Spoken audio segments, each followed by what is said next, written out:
The Dodgers took 31 players to Japan with them. Only 26 of them can be on the roster for the Cubs series, and not quite the same 26 when domestic opening day comes around. Who will they be? What roster changes are coming? Let's dig into it live on Locked On Dodgers.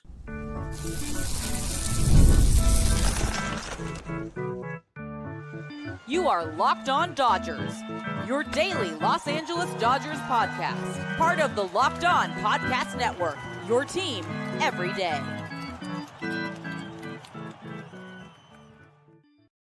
Hey, Dodger fans, this is Locked On Dodgers, part of the Locked On Podcast Network, your team every day. Thanks to our everydayers for making Locked On Dodgers your first listen, and thanks to those of you who are with us live here on Thursday evening. Remember, this show is free and available on all podcast platforms and on YouTube, simply by searching for Locked On Dodgers, and subscribe wherever you're watching or listening right now. That'll make it easier for you to find us. If this is your first time with us, my name is Jeff Snyder. My co-host next to me, that's Vince Samperio. Vince and I are both lifelong Dodger fans, just like most of you. We've also both spent time covering the Dodgers in the press box and the locker room, so we bring you the smart fans' perspective on our boys in blue every weekday morning. This episode is brought to you by FanDuel. Right now, new customers can get $200 in bonus bets when your first $5 bet wins. And Vince, the Dodgers have touched down in Japan, 31 players on their traveling crew. That doesn't count Clayton Kershaw, who traveled on his own dime. I don't know if there's anybody else in the Kershaw boat, nobody that I've heard of, but 31 players who are eligible to play in the exhibition games coming up in Japan. And then the Dodgers will have to narrow that 31 down to 26 for the actual two-game series against the Cubs, which means even though we have more information than we did have with all the injuries and everything we've had, there's still some pretty decent-sized question marks as to what the roster will look like for the Cubs series and then how that will change again for the Tigers series 10 days later. There's definitely some intrigue, depending how intriguing the last few spots on the roster can be. But yeah, I think we got only people we didn't name yesterday, or I didn't name yesterday that were on the travel roster were Luis Garcia. I think that might have been the only name I didn't mention as a guy that made the trip. But kind of how we talked about Matt Sauer, Luis Garcia feels very much in the same boat of you're going to pitch in these exhibition games because we want to use the other arms in the games that matter. Yeah, and there are 16 pitchers among these 31 players, 16 pitchers, 15 position players. They have to get down to at most 13 pitchers for the series. We know that Tyler Glasnow and Blake Snell, who are among the 31, won't be among the 26. So that means they have to drop at least one more pitcher from the roster for that Cubs series. And but like you said, they do have, well, we know they're going to need to add Roki Sasaki to the 40-man roster because he is currently on a minor league contract. He will have to be added before he pitches, or before they set the roster. And so that means one of their eligible guys to go on the 60-day IL will have to go. They do have a few, but both Garcia and Sauer would require also 40-man roster changes. So for purposes of the 40-man roster, it might be easiest if they just said, all right, you know what, Garcia and Sauer, thanks for coming. You get your payday, all that. No, you're going to AAA. You're not being able to do the 40-man roster, and then just go with 14 position players, because for two games with only having to have two starting pitchers on the roster, that would still be 10 relievers, which would be plenty, including, just eyeballing it. You got Ben Kasparius, Nick Frasso, maybe another Justin Robleski, who would all be long reliever types, probably. So do you think maybe they just go with 12 pitchers for this Cubs series? Yeah, I think that would make sense. I think, you're not going to need however many arms, you're not going to need more than 10 arms. You shouldn't need more than 10 arms in the bullpen behind your two guys. So I think that makes sense. It, could give guys a chance to, on the position player side, play in the games that matter, maybe get a couple extra ABs. Maybe they'll try some stuff out. They're facing two left-handed pitchers. So, maybe they try out some of these other guys like Rojas and Taylor and move people around, and that way they can figure out who's going to play, second, who's going to play center, stuff like that. But yeah, on the pitching player side, it makes sense to, maybe cap it a little bit. And, even, you could look at the 40-man roster right now and say, well, they have at least 3 guys that are not going to pitch this season or past the 60 days. But you don't necessarily just want to use it just to use it. So I think that's kind of why, we're not going to see those other 2 guys on the 26th man. Yeah, and so if they do that, then they only need to cut 1 position player out of the 15 because they would be able to have 14. And like as you mentioned, they are facing 2 left-handed starting pitchers. Doesn't necessarily mean they don't need. I mean, the Cubs also have right-handed pitchers in the bullpen, and hopefully the Dodgers will see plenty of the Cubs bullpen in those 2 games. So it doesn't automatically mean, just cut James Outman because he's a lefty and they're not going to have him starting. I do think James Outman won't start either of the games because it will be lefties starting the game, but he might be a guy you want to come in. But really, when you're looking at it, if they're only cutting whether they're cutting 1 or 2 position players, it really comes down to Hunter Fiducia, James Outman, and Andy Pages. Those are the 3 possibilities.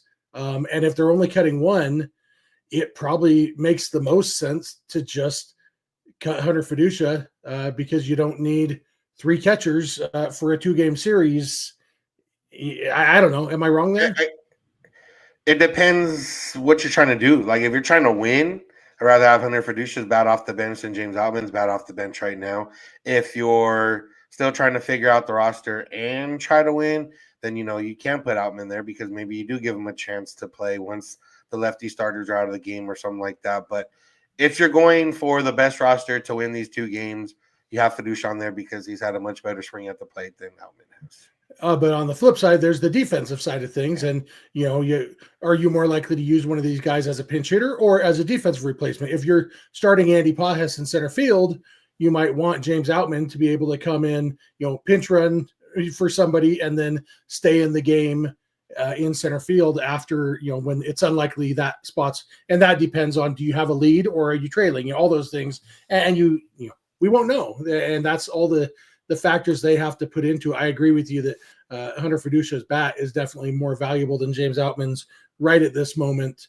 But glove-wise, Hunter Fiducia isn't going to put on a glove in this series. If he hits, it's the pitcher. He might warm up the pitcher. That's true. If Austin Barnes is in the bathroom and Will Smith makes the 3rd out, Hunter Fiducia will throw on a glove and go warm up the pitcher. But yeah, it's kind of interesting, all these things going in. I still think just because, Outman, I still think is actually battling for a regular season roster spot. Fiducia is the only one of those guys who kind of has no chance to be on the roster on March 28th or 27th when the season opens in the U.S.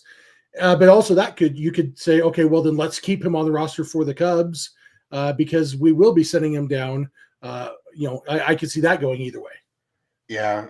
Either way, all these guys are going to play, whether it's the games that matter or the exhibition game. But yeah, it would be cool. Like you said, Outman's still probably vying for a spot, so it makes sense in that regard. But Fiducia, could get rewarded for having a great spring and just being, there and being able to say that, I played in a game that mattered in Japan. But ultimately, realistically, very small, actual impact either decision has on the actual game. So yeah, and everybody who goes is already getting a $70,000 bonus check. But 2 extra days on the active roster, that's another $9,000 or whatever. I can't remember what the league minimum is, but divide that by 180 and it comes out to about like $4,500 a day that you're on the active roster. And so going from 70,000 to 79,000 is nothing to sneeze at, I guess, at this point in Fiducia's career.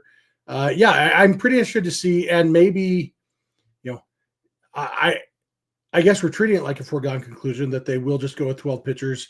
It really does make the most sense to me. I guess that's our official position. The official Locked On Dodgers position is 12 pitchers, and then I don't know. I'm going to say Fiducia's cut. You're saying Outman? Yeah, let's be different. All right, and then we'll fight when we find out who was right, and we'll say mean things to each other. Yeah, there you go. We're going to come back in a minute. We're not going to say mean things. We're going to talk a little bit about 2024 the Dodgers won the World Series, as you recall, there is a pretty major piece of memorabilia going up for auction, which got us thinking about what pieces of memorabilia from that World Series run we would like to have. We'll dig into that. So thank you for making Locked On Dodgers your first listen, and please keep it Locked On Dodgers. This episode is brought to you by FanDuel. March Madness is here, and FanDuel is giving you the chance to get in on the action like never before. Right now, new customers can get $200 in bonus bets when your first $5 bet wins. That's 200 extra bucks to use on everything from buzzer beaters to Cinderella stories and even who's cutting down the nets. Look, as you may know, I went to BYU. BYU has been playing great lately, maybe better than anybody except for Duke. And so maybe you want to put money on BYU because you think they're going to have a good tournament. Maybe you just like the irony of betting on a school sponsored by a church that forbids gambling. Either way, put money on BYU. You got a chance to win, but you can put $5 down. And if you win that bet, you will get $200 in extra bonus bets that you can use on the crazy stuff. So pick yourself a sure winner, maybe a 16 versus a 1 seed. Pick the 1 seed to win, put $5 on that. Get your bonus bets. Just visit FanDuel.com to get in on the college hoops action all tournament long.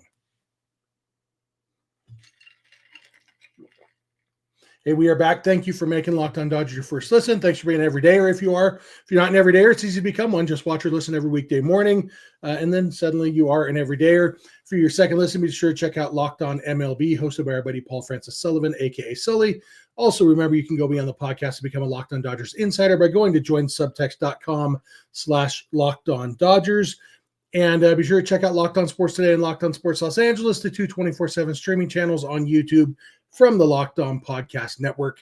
I saw in the chat, somebody noticed my bobbleheads are back behind me, which means, yes, I am back home. Thanks to Vince for holding down the fort. It's not as easy to do this show from the road, and so I appreciate all of that. It definitely, happy to be back in my own setup. It's definitely where I like to podcast from, but had a good time. As Vince told you guys yesterday, my son's team won the tournament, and that, makes it a little bit more worth it being down there. And the only part of me that got super badly sunburned is my lips. I didn't even think of SPF chapstick, but you know what? Here we are. So 2024 Dodgers World Series champions. Will Smith, as you recall, was playing catcher. He caught the curveball from Walker Buehler that Alex Verdugo chased to end the series to give the Dodgers the 8th World Series title. Will Smith held on to that ball. And now Will and Kara Smith, through their charity foundation, are auctioning that ball off to raise money for all of the fire relief, all proceeds benefiting Los Angeles fire relief efforts. They're doing this in conjunction with the Dodgers and with Walker Buehler's charity. Obviously, Walker Buehler threw the pitch. First of all, it's a cool thing. Will Smith in the press release, he talked about how much the city of Los Angeles has come to mean to them, their family, since 2019 when he first got called up. And so obviously it's this is a cool piece of memorabilia from his career that he's choosing to put towards a good cause. So you got to respect that. But it got me thinking, Vince, like, obviously this would be a cool ball to own. If funds were unlimited, I'd definitely be bidding on this one. This is I watch this inning so often, and to be able to say, I own that baseball. That baseball in Walker Buehler's hand right now, Alex Verdugo is about to swing and miss at, I own that baseball. That would be pretty cool. Yeah, that would be, every year you kind of hear the guys or you hear stories, or there's a story written about like who got the last out. I remember, what was it, Doug Mankiewicz when the Red Sox broke the curse and won it all. And there's guys, you always see catchers on strikeouts, make sure to put it in their back pocket or something, or guys kind of secure it. Some people maybe forget in the moment. But yeah, having the final baseball of that series for sure would be good. So I've been thinking, Vince, like, what other stuff from that postseason run would fit your personality as far as memorabilia collection goes? Yeah, it's easy not to say something Freddie's from the Game 1 Grand Slam, whether it's the bat, whether it was the ball, whether it's a jersey, like anything from there. I feel like that's the easy one, but I was trying to think like what else. Honestly, probably Walker Buehler's glove would be cool just to have. Well, glove. I think glove is a nice like piece of memorabilia in general. The fact that he's probably never going to use that glove again, just because what it meant, and also he's on a different team now, so maybe he'll go different colorways. But I think, and Walker Buehler, like he's been one of my favorite Dodgers since he kind of came up, and I kind of said that he'd be the guy that helps the Dodgers win World Series, and it was kind of the most roundabout way of doing it in terms of this one. But yeah, I think the glove would be cool to have, just to be like, oh yeah, that's his glove right there. One of my thoughts was a glove too, but a different kind of glove. I'm thinking the batting glove on Freddie Freeman's right hand that he put in the air when he hit the grand slam. Because you can make a display on your wall with that glove as the in the get like a cardboard cutout of Freddie Freeman with the actual glove on the cardboard cutout. Obviously, I'd want it autographed by Freddie. I think I don't think this ball that Will Smith's auctioning off. I would love to see authenticated Will Smith and Walker Buehler autographs on that ball. But I don't get to make all the decisions, I guess. But anything I got, the Freddie Freeman Grand Slam ball would be fun for sure. But I do think I would rather have something else that you see more of, whether it's the bat or the batting glove or even the helmet, just anything to, for the thousands of times I've watched that home run, to say that thing on screen right there, this is it. That's in my hand right now. Yeah, that'd be a good one. If you go for like straight value, anything Ohtani from anything, probably makes a lot of sense. I think, we kind of talked, and getting away from World Series, like we talked about the home run that he hit against Padres as kind of maybe being something that turned things around. So, maybe the bat from that would be cool. Obviously, not as valuable as something from the World Series, but in terms of direct impact to the game, that was probably the most impactful hit he had in the postseason. Not knocking the rest of the postseason that he had, but that one just felt a little bit different, and it'd be cool to have some Ohtani for sure. Yeah, absolutely. Richie in the chat throws out one, the pitching rubber from Yankee Stadium. That's that final moment too. It always makes me think of, you remember in 2015 when Jake Arrieta threw the no-hitter against the Dodgers at Dodger Stadium, and the Dodgers dug out the pitching rubber and gave it to Arrieta. That was kind of cool. That would be a cool thing. I also think about the division series and the NLCS. Both Max Muncy was playing first base and caught the final out of each of those series. So Muncy's first baseman's glove that he caught those balls with. If we're getting away from World Series, that would be pretty cool too. Yeah, I have dirt from Yankee Stadium that I was able to grab before I left, which I don't know why. It's just I saw. Gratterall, I got the video of Gratterall handing dirt to all the fans that were lined up along the wall. And then, there was a Gatorade cup on the ground when I was out there after everything had gone down. I'm like, let me grab some dirt. You never know. One day I will have a man cave that's cool and has bobbleheads and everything else, and having a little bit of dirt. Then they ended up selling dirt from Yankee Stadium. So I'm like, oh man, that's what I could have put a little bit more in that cup and maybe make some money off of it. Yeah, although dirt, that could be dirt from any stadium or any non-stadium. This authentication process is everything when it comes to this memorabilia, and that's why I'd almost be inclined to lean away from value and just go with personal sentimental value, just because if I'm getting this kind of stuff, it's for my own personal collection, and so I don't need to know. I don't need it authenticated or whatever. I know it's real. Like, you got that dirt yourself. It's from Yankee Stadium the day the Dodgers won the World Series. That's all you need to know, Yeah. But, beyond that, obviously anything would be cool. I think the one that looks good and looks good on a wall is a lineup card. So a lineup card from the clinching games would be cool. Or, any of the wins really, but the clinching games would be cool. Just because it's going to look nice. Whoever writes those out has nice penmanship and everything else. And you see when guys get it after their first win or whatever. And I'm sure I think Kasperius has the clinching game one from the NLCS. But yeah, it was, I think that'd be cool to have just because it looks good on a wall. Yeah, lineup cards are fun. I still have a lineup card from when I was in high school. We were playing against Corona High School, where Dino Ebel's sons go now, and I pitched against a guy named Randy Knoll, and he was a stud, and we were just all sure he was going to be a big leaguer. And so I had him autograph the lineup card after the game was over. And then it turns out he topped out at high A. A different guy on the team made it to the big leagues, and another guy on the team made it to the NFL. I didn't get either of their autographs. Yeah, it's kind of fun. The only guy who ever had home run off me didn't make the major leagues, but he did make the NFL. So that's good enough for me. All you have to say is I gave up a home run to a professional athlete. Yep. I don't even know the rest. Absolutely.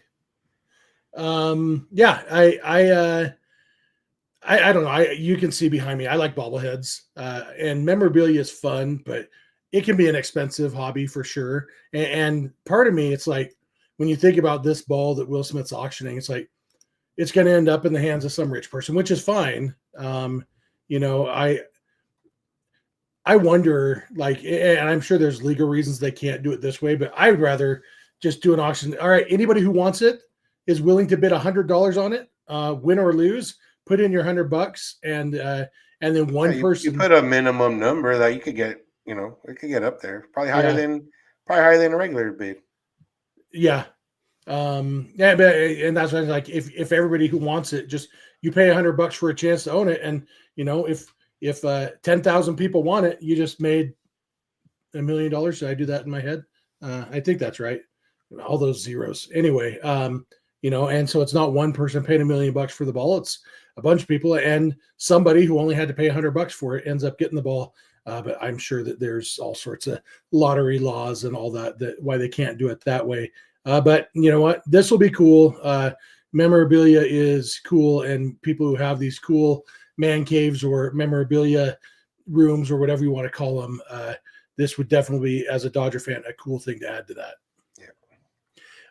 So we're going to come back in a minute. The spring breakout game was supposed to be played on Thursday. It was, some of the top Dodgers prospects who were supposed to play in this game. It got rained out, but we had planned on talking about the game. Instead, we're going to talk about the prospects who didn't get to play in that game and what their futures look like and why they were scheduled to play in this game that's supposed to highlight the top minor leaguers. So we'll dig into that. Thank you for making Locked On Dodgers your first listen, and please keep it Locked On Dodgers. This episode is brought to you by Monarch Money. You ever check your bank account and wonder, where did all my money go? Between dining out, online shopping, and entertainment, it's easy to lose track. That's where Monarch Money comes in, your personal CFO, giving you full visibility and control over your finances. Monarch Money isn't just a budgeting app. It's a complete financial command center. You can track all your accounts, investments, and spending in one place, so you just stop just managing your money and start building wealth. For me, that one-stop thing is the big selling point, because right now I can log into one account to see my investments and one to see my mortgage and one to see my bank account and all those things. Monarch Money can bring it all together so you can see a big picture look at your finances and get pretty interesting insights into where you're spending your money and how you can maybe stop spending so much and start building wealth instead. And it makes it a lot easier to manage money with your partner, because you can track shared and personal accounts, set goals, and stay on the same page without the stress. So take control of your finances with Monarch Money. Use code LOCKEDONMLB at monarchmoney.com for 50% off your first year. That's monarchmoney.com, code LOCKEDONMLB for half off your first year.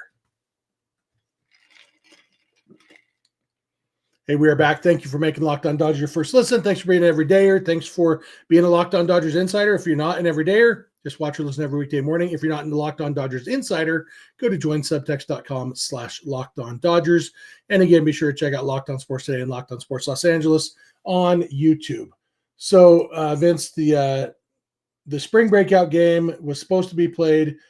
It got rained out, this one's not my fault. My sister-in-law, who I stayed with when I was in Arizona, she was mad at me because the last time it rained for them was last year when I was down there for my son's baseball tournament. So she thought that I brought the rain with me. I left town last night, so this rain is not my fault, no matter what Noel says.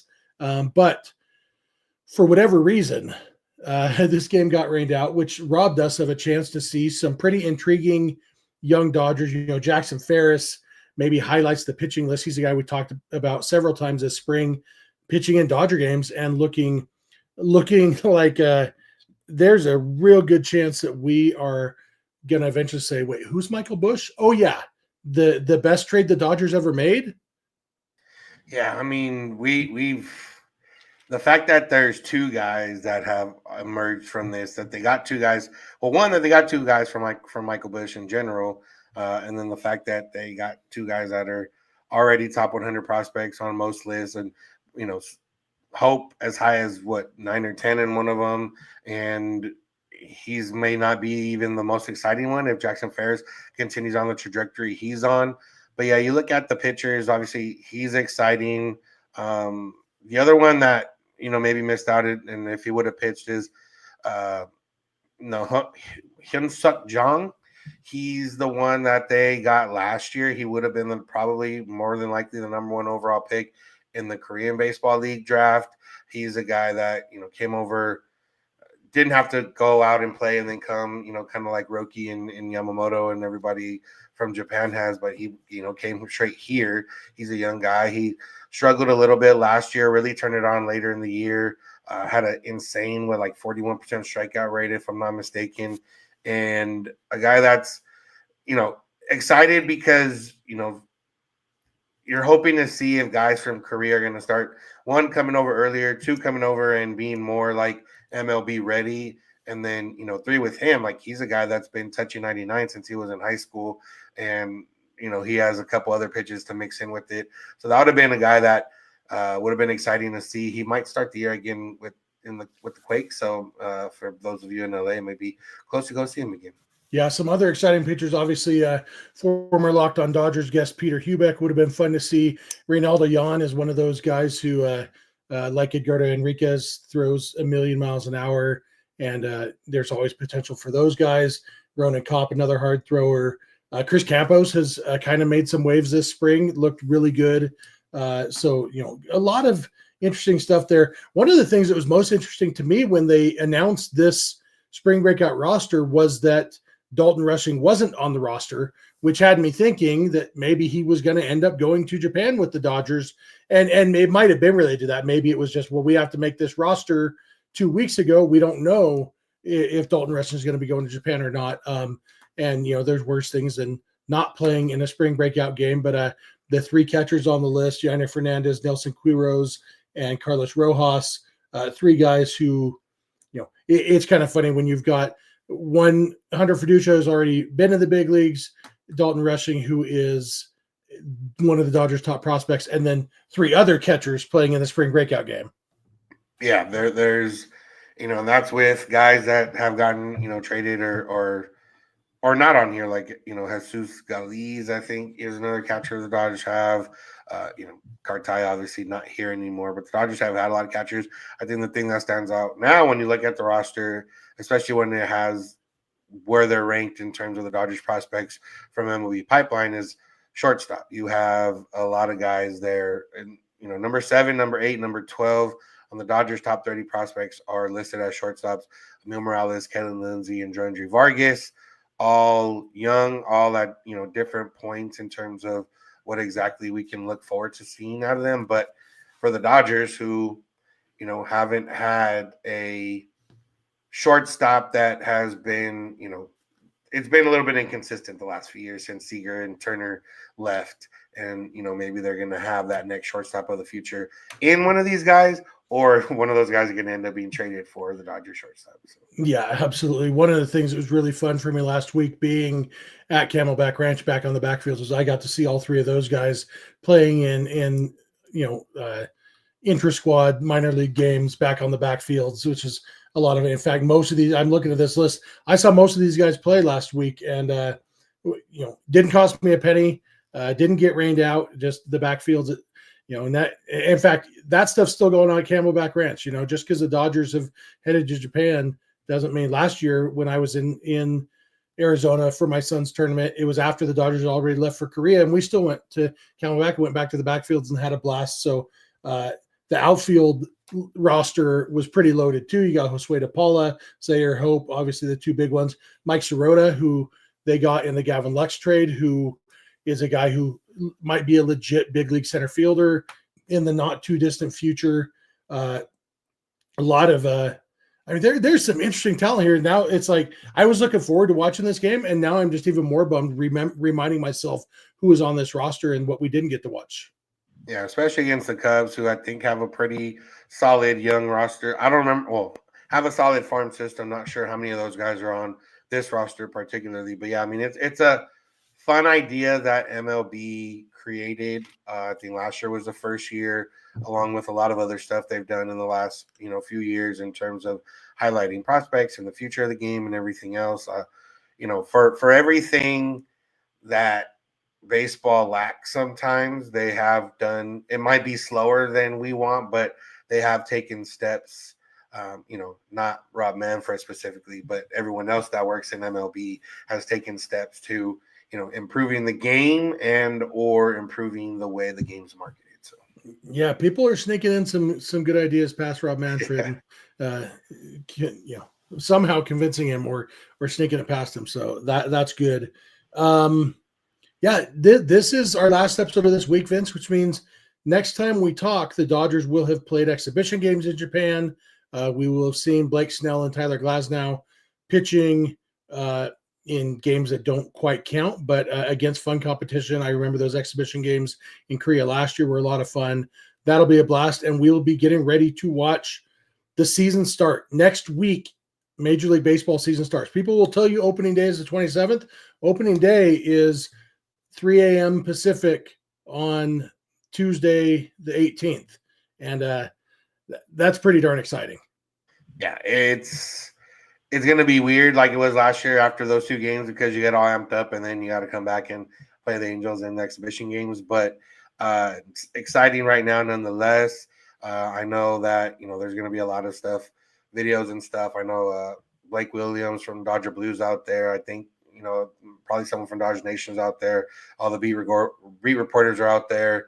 Obviously, the Dodger social team and MLB. So I'm excited to see everything that comes from this trip because, Japan, Korea was fun, but Japan's probably going to blow it out the water.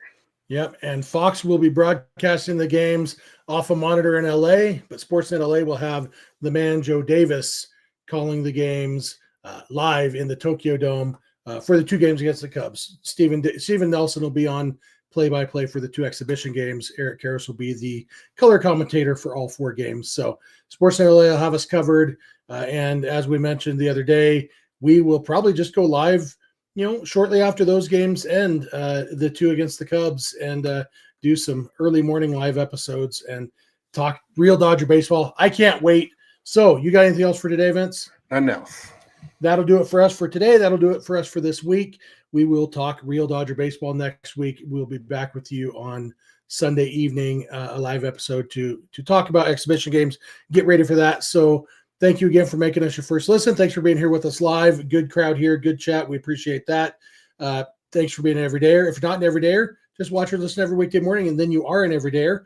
Remember, you can also become a Locked On Dodgers insider by going to joinsubtext.com/LockedOnDodgers. You can also check out Locked On Sports A and Locked On Sports Los Angeles, the two 24/7 streaming channels on YouTube from the Locked On Podcast Network. You can follow us on Instagram, Twitter, and TikTok at Locked On Dodgers. Vince is on Twitter at Vincent91. I'm on Twitter at Snydog, and both of our DMs are open there. You can also email us, lockedondodgers@gmail.com, or send us a voicemail or a text message to 323-863-LOCK5625.